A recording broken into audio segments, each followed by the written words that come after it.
운전을 하다 보면 흔히 찾아볼 수 있는 이것, 바로 과속 단속 카메라입니다. 운전자의 과속을 방지하고 그로 인한 사고를 예방하기 위해 전국적으로 셀 수 없이 많은 과속 단속 카메라가 운용되고 있습니다. 하지만 살다 보면 우리는 미처 그것을 지키지 못하는 경우가 있기도 합니다. 그렇게 과태료 통지서를 받아보기도 하고요. 내용은 그렇습니다. 떼어본 분들은 잘 아실 거예요. 그런데 여기서 좀 특이한 점이 있습니다. 사진 속에 차량 운전자는 얼굴이 보이게 돼 있는데 보조석의 동승자 쪽에는 단색으로 가림 표시를 이렇게 해놓은 거죠. 단순히 운전을 하지 않은 사람이라서 신원 확인이 필요 없기 때문인지, 개인정보보호법을 준수하자는 그런 취지 때문인지, 아니면 일반인이 모르는 내부 규정에 의한 것인지, 왜 이런 쓸데없는 궁금증이 생긴 건진 잘 모르겠지만 아무튼 갑자기 너무 확인해보고 싶었습니다. 그래서 서울지방청의 담당 부서에 직접 문의를 해봤는데요. 그분의 말씀에 의하면 정확하게 내부에서 명시된 규정이나 가이드라인은 없다. 하지만 다소 주관적인 견해일지도 모르겠지만 사진의 일부를 가리는 것을 통해 몇몇 민원이 제기되는 것을 차단할 수 있었다라고 관계자분께서 아주 흥미로운 답변을 해주셨는데요. 과속단속 카메라가 생긴 초반에는 과태료 통지서에 사진의 일부를 가리지 않았다고 합니다. 본래의 목적은 차적 조회와 운전자의 인상착의를 확인할 수 있는 정도로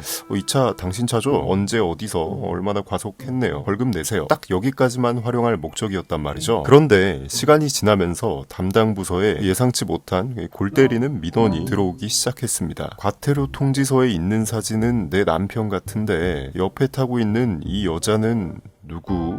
이런 거죠.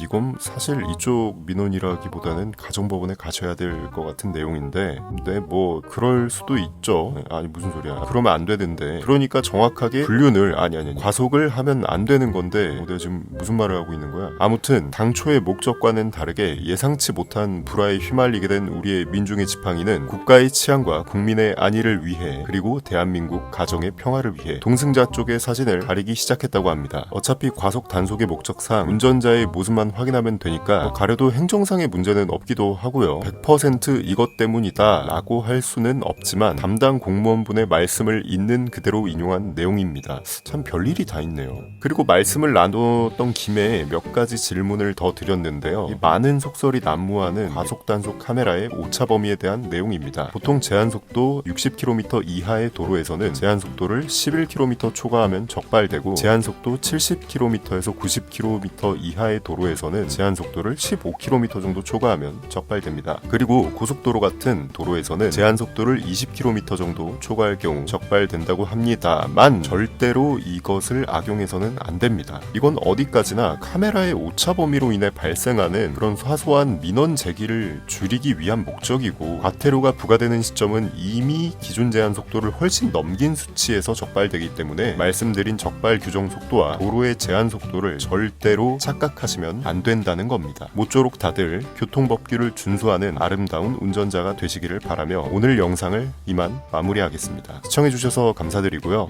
구독 버튼까지 눌러주시면 더욱 감사할 것 같습니다. 오늘의 쓰레기 끝!